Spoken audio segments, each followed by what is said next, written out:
بعض لوگ الجھتے ہیں اس بشریت و نورانیت کے معاملے، اور میں یہ سمجھتا ہوں کہ نادانی کی وجہ سے، لا علمی کی وجہ سے لوگ بحث کرتے ہیں، حالانکہ بحث کرنی نہیں چاہیے، اس لیے کہ اس کا آسان جواب ہے، آپ دل پر نوٹ کر لیں میری یہ بات، کہ بشریت کی شان حضور کی ان گنت شانوں میں سے ایک شان ہے۔ شان بشریت حضور کی ان گنت شانوں میں سے ایک، اور نورانیت بھی حضور کی ان گنت شانوں میں سے ایک۔ وہ بشریت بھی حضور کی ایک شان ہے اور نورانیت بھی حضور کی ایک، باقی رہ گئی حقیقت محمدیہ، حقیقت مصطفیٰ میرے آقا کی، شان بشریت، شان نورانیت، شان حقیقت، تینوں شانوں کو معراج کرائی گئی۔ مسجد حرام سے مسجد اقصی تک یہ شان بشریت کی معراج ہے، اور مسجد اقصی سے سدرۃ المنتہا تک یہ شان نورانیت کی معراج ہے، اور سدرہ سے اوپر حضور کا جانا یہ شان حقیقت کی معراج ہے۔ شان، اب اگلی بات بڑی توجہ سے سمجھنی ہے کہ مسجد اقصی تک، مسجد حرام سے مسجد اقصی تک یہ جہان بشریت ہے، یہ جہان بشریت کا جہان، اور جس شان کو معراج کرائی وہ اسی جہان میں ممکن تھی، لہذا اللہ کریم نے مسجد حرام سے جو معراج شروع ہوئی تو شان بشریت کی معراج کمال کے منتہا یعنی آخری درجے تک پہنچ گئی۔ کیسے؟ کہ عالم بشریت کا سب سے اعلیٰ ترین فرد نبی ہوتا ہے، رسول ہوتا ہے، پیغمبر ہوتا ہے۔ پوری بشروں میں، انسانوں میں سب سے افضل کون ہے؟ نبی، رسول، پیغمبر۔ جب شان بشریت کی معراج کمال کے آخری درجے پر پہنچی تو جہان بشریت کے اعلیٰ ترین فرد، انبیاء، مرسلین، سب نبیوں کو حکم ہوا چلو مسجد اقصی، چلو مسجد۔ محدث اعظم علیہ رحمہ جب بیان فرماتے تھے حکم ہوا اے آدم چلو مسجد اقصی، اے نوح چلو مسجد اقصی، اے اسماعیل چلو مسجد اقصی، اے ابراہیم چلو مسجد اقصی، اے موسیٰ کلیم اللہ چلو مسجد اقصی، اے عیسیٰ کلمت اللہ چلو مسجد اقصی۔ تمام انبیاء کرام کو حکم ہوا اور انہیں مسجد اقصی میں لے جایا گیا اور جمع کیا گیا، کیونکہ بشریت کا اعلیٰ ترین فرد نبی، رسول، پیغمبر ہے۔ سب صفیں باندھ کے کھڑے ہو گئے، سب صفیں باندھ کے، کہاں؟ مسجد اقصی۔ مصلی امامت خالی ہے، صفیں بنی ہوئی ہیں، ان میں صرف نبی ہیں، صرف رسول ہے، صرف پیغمبر ہے، کوئی ولی بھی نہیں، صرف نبی، رسول، پیغمبر، کسی اور کو اللہ نے آنے نہیں دیا، سب نبی جمع ہو جاؤ۔ کیوں؟ اس لیے تاکہ لوگوں کو پتہ چل جائے کہ شان بشریت کی معراج کمال کے آخری درجے پر پہنچ رہی ہے، اور دیکھو میں نے عالم بشریت کے اعلیٰ ترین فرد نبی، رسول، پیغمبر مسجد اقصی جمع کیے ہیں، اور مصلی امامت میں سید البشر، خیر البشر، بے مثل بشر اپنے محبوب کو مصلی امامت میں جلوہ گئے۔ مصلی امامت خالی ہے، جبریل امین نے آذان کہی، اقامت کہی گئی، مصلی خالی ہے۔ حدیث شریف میں آتا ہے کہ تمام نبی دیکھ رہے تھے کہ دیکھو آج کس کو مصلی امامت پہ جلوہ گر کیا جاتا ہے۔ حضور پہلی صف میں میرے آقا آگے کھڑے تھے، جبریل آئے اور حضور کا دست اقدس تھاما، پکڑ کر حضور سے عرض کی تفضل یا رسول اللہ تفضل، آقا تشریف لائیے، اس مصلی کو زینت بخشیے، جلوہ گر ہو جائیے، اور ان تمام نبیوں، رسولوں، پیغمبروں کو 2 رکعت نماز پڑھا دیجیے۔ یہاں تو مصلی پہ بھی حضور خود نہیں کھڑے ہوئے، وہ جو خادم بھیجا تھا نا لینے کے لیے، وہ خادمانہ حیثیت سے عرض کرتے ہیں کہ حضور تشریف لائیے۔ اچھا، نبیوں نے حضور کے پیچھے نماز پڑھی، تمام انبیاء نے حضور کی اقتداء میں نماز پڑھی۔ مسجد اقصی بشریت کا معراج مکمل ہو گئی، بشریت کی معراج، شان بشریت کی معراج مکمل ہو گئی۔ نماز پڑھائی اور میرے امام بولے، فرمایا نماز اقصی میں تھا یہی سر، سر کا معنی ہے راز۔ امام فرماتے ہیں یہ جو مسجد اقصی میں نبیوں کو نماز پڑھائی، اس میں راز کیا تھا؟ فرماتے ہیں نماز اقصی میں تھا یہی سر کہ عیاں ہو معنی اول و آخر، کہ دست بستہ ہیں پیچھے حاضر جو سلطنت آگے کر گئے تھے۔ دست بستہ ہیں پیچھے حاضر جو سلطنت آگے کر پہلے نبوتیں کر کے جا چکے تھے، آج پیچھے کھڑا کر دیا تاکہ آؤ تمہیں اول و آخر کا معنی پتہ چلے، تمہیں اول اور آخر کا معنی پتہ چلے۔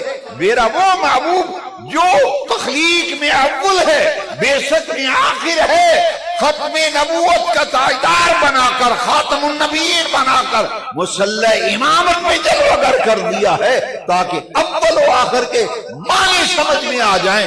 آنے والا تمام نبیوں کے آخر میں جلوہ گر ہوا، آخر الانبیاء ہیں، خاتم الانبیاء ہیں، خاتم النبیین ہیں، مصلی میں کھڑے ہو کے نبیوں کو نماز پڑھا رہے ہیں تاکہ عیاں ہو معنی اول و آخر، اول و آخر کا معنی پتہ چل جائے کہ مصطفیٰ تخلیق میں اول ہیں، بعثت میں آخر ہے۔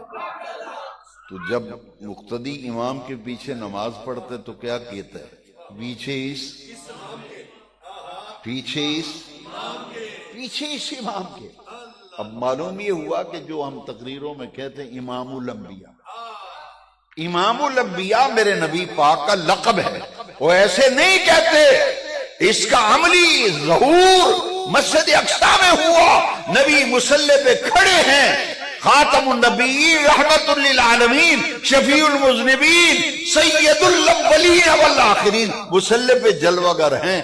پہلے آنے والے تمام نبی ہاتھ باندھ کے پیچھے کھڑے ہیں اور کہہ رہے ہیں پیچھے اس امام کے۔ یہ 1.25 لاکھ نبیوں کے بھی امام ہیں، 313 315 رسولوں کے بھی سردار ہیں۔ یہ شان مصطفیٰ کا ظہور ہو رہا ہے شب معراج، شب اسرا، بشریت کی معراج کمال کے آخری درجے تک پہنچ۔ بشریت کی معراج جب مکمل ہوئی، حضور فرماتے ہیں ثم عرج بی، پھر مجھے اوپر لے جایا گیا۔ حضور فرماتے ہیں آنے واحد میں پہلا آسمان آ گیا، چشم زدن میں پلک جھپکنے میں جتنا وقت لگتا ہے نا، اتنی دیر میں حضور پہلے آسمان پہ پہنچ گئے، پھر دوسرے آسمان پہ، پھر تیسرے پہ، پھر چوتھے پہ، پھر پانچویں پہ، چھٹے۔ شب معراج جب حضور گئے نا تو ملائکہ نے پتہ کیا عرض کی؟ یہاں شان نورانیت کی معراج شروع ہوئی ہے مسجد اقصی سے، جب حضور اوپر کی طرف پرواز کرتے، عروج فرماتے، یہاں سے نورانیت کی معراج شروع ہوئی۔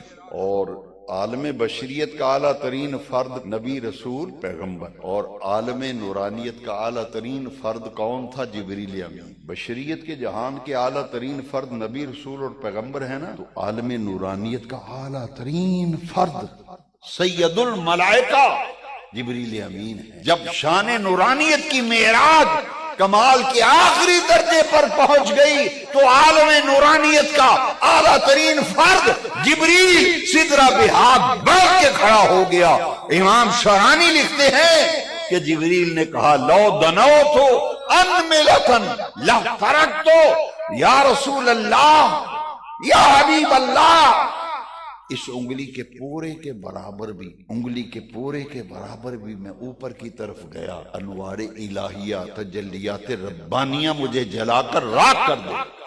جبریل کہہ رہا ہے سید الملائکہ، عالم نورانیت کا اعلیٰ ترین فرد کہہ رہا ہے، میری مجال نہیں اس سے اوپر جاؤں۔ تو میری جبریل تو رہ گئے سدرہ پہ، جبریل رہ گئے۔ یہ بشریت و نورانیت کی بات، بشریت بھی حضور کی حقیقت نہیں، نورانیت بھی حضور کی حقیقت۔ یہ کہنا چھوڑ دو کہ حضور بشر ہیں، نور ہیں۔ بھائی ایک طبقہ جو ہے وہ بشریت کا انکار کرتا ہے، وہ کہتے ہیں نور ہیں۔ ایک طبقہ جو ہے وہ بشریت کا انکار کرتا ہے، نور کہتا ہے۔ ایک نورانیت کا انکار کرتا ہے، وہ بشر کہتا ہے۔ ہم یا رسول اللہ کہنے والے ہیں، کہتے ہیں کہ بشریت بھی حضور کی شان ہے، نورانیت بھی حضور کی، حضور کی مقام اور بڑا اس سے اوپر درجے میں ہے۔ ادھر تمہاری توجہ نہیں، تم اس میں بحث کرتے ہو، الجھتے ہو۔ نورانیت و بشریت میں نہیں میرے بیٹوں، میرے بھائیوں، جوانوں، بزرگوں، حضور کا مقام اس سے کہیں اونچا ہے، وہ ہے شان حقیقت۔ شان آج تک کسی کو نہ پتہ چلا اور قیامت تک کوئی جان نہیں سکے گا کہ حضور کی حقیقت کیا ہے۔ حقیقت محمدیہ، حقیقت مصطفیٰ۔ میرے نبی کریم نے صدیق اکبر کو خود فرمایا، سیدنا ابوبکر صدیق سامنے بیٹھے تھے، حضور نے فرمایا اے ابو بکر لم یعرفنی حقیقتا غیر ربی، اے ابو بکر میری حقیقت کو میرے رب کے سوا کوئی جانتا نہیں۔ حضور کی حقیقت کو رب کے سوا کوئی، تبھی تو جبریل وہاں ہاتھ باندھ کے کھڑا ہو گیا، حضور اوپر چلے گئے۔ جبریل تو سدرہ پہ رہ گیا، نور و بشر کی بحث میں الجھنے والو، جبریل تو آدمان کے وہاں کھڑا ہو گیا، تو اوپر کون گیا پھر بتاؤ؟ اوپر پھر کون گیا؟ حقیقت کو کوئی جانتا؟ حضور کی حدیث، نبی پاک نے فرمایا میری حقیقت کو میرے رب کے سوا کوئی جانتا نہیں۔ اچھا، میں ذمہ داری سے یہ لفظ کہہ رہا ہوں، علماء کرام تشریف فرما ہے، محفل میں بات کرنا آسان نہیں ہوتا، بڑی ذمہ داری ہوتی ہے۔ میں ذمہ داری لے رہا ہوں، ذمہ داری سے کہہ رہا ہوں، اللہ کی عزت کی قسم جبریل کو بھی پتہ نہیں چلا کہ حضور کہاں گئے۔ میں اپنی بات کا ذمہ دار، جبریل کو بھی پتہ، کیوں؟ حقیقت کا نہیں، رب کے سوا کسی کو پتہ ہی نہیں۔ وہ تو ہاتھ باندھ کے کھڑے ہو گئے، وہ جو لینے آیا تھا اسے پتہ ہی نہیں کہاں گئے، جو لینے آیا تھا، جو لینے آیا تھا۔ جبریل تم تو لینے آئے تھے، حضور یہ ہے سدرۃ المنتہا۔ سدرہ بیری کے درخت کو کہتے ہیں، بیری کے سدرہ کہتے ہیں، اور منتہا کا معنی ہے انگلش میں بارڈر، سرحد۔ یہ ایک سرحد ہے، بارڈر ہے۔ یہاں آج بھی اخبار میں نے خبر دیکھی کہ دو ہمارے پاکستانی بوڑھے وہ غلطی سے سرحد پار کر گئے، انہیں پتہ ہی نہیں چلا، وہ ایسے جا رہے تھے تو انڈیا کی سرحد جو ہے وہ پار کر گئے، انہیں گرفتار کر لیا، 2-3 گھنٹے رکھ کے پوچھ گچھ کر کے چھوڑ دیا، بارڈر کراس کر گئے۔ اب بارڈر ہے، بارڈر، بارڈر سدرۃ المنتہا، اس بارڈر کو آج تک کسی نے کراس نہیں کیا۔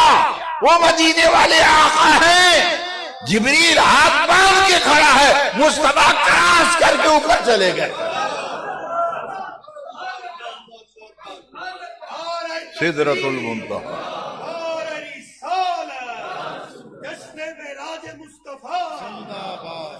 جبریل کہاں رہتا ہے؟ سدرہ پہ۔ جبریل کا ٹھکانہ سدرہ، یہ سدرہ پہ رہنے والا۔ اسی لیے میرے امام نے نا ایک کلام میں سمجھ، یہی بولے سدرہ والے، کہنا چاہتے ہیں کہ جبریل بولے، لیکن آپ کہتے ہیں یہی بولے سدرہ والے، جس طرح ہم کہتے ہیں چک 82 والے، ٹیوانے والے، امام فرماتے ہیں یہی بولے سدرہ والے۔ سدرہ والا کون ہے؟ ایک ہی ہے، جبریل امین۔ سدرہ والا کون ہے؟ جبریل امین۔ سدرہ پہ رہنے والے کو نہیں پتا چلا حضور کہاں گئے، تو حجرے میں رہنے والے کو کیسے پتا چلا حضور کہاں گئے؟ حقیقت محمدیہ رب کے سوا کوئی جانتا نہیں۔